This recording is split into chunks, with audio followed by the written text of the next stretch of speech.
स्त्री म्हणजे जीवन. गावात एक साधीशी पण खूप कणखर स्त्री राहत होती.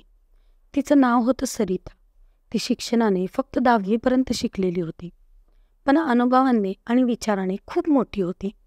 नवरा शेती करायचा आणि सरिता घर, शेत, मुलं, संसार सर्व काही सांभाळायची. एके दिवशी तिच्या नवऱ्याला अपघात झाला आणि तो काम करू शकत नव्हता. सर्व जबाबदारी सरितावर आली. बऱ्याच जणी अशा वेळी हरखून गेल्या असत्या, पण सरिताने हार मानली नाही. ती लहानशा गाईच्या दूध व्यवसायातून सुरुवात करू लागली. तिच्या कष्टाला फळ मिळू लागले. सरिताने गावातल्या इतर महिलांना एकत्र केले. आपण सगळ्या मिळून उद्योग करूया का ग, असं तिने ठरवलं.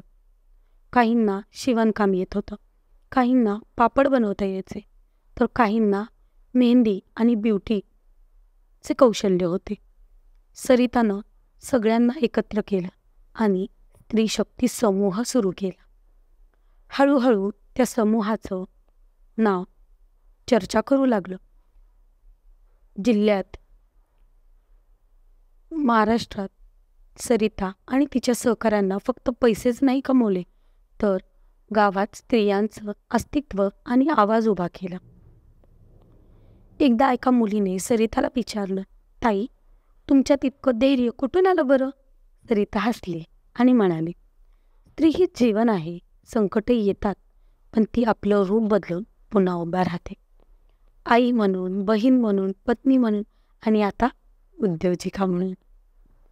याच्यातून काय मिळतं बरं आपल्याला? स्त्री म्हणजे केवळ कर्तृत्व नाही बरं का. स्त्री एक शक्ती आहे. संकट ती थांबवू शकते, ती नव्याने वाट शोधू शकते. स्त्री शक्ती जेव्हा एकत्र येते ना, तेव्हा ती परिवर्तन घडवते. धन्यवाद.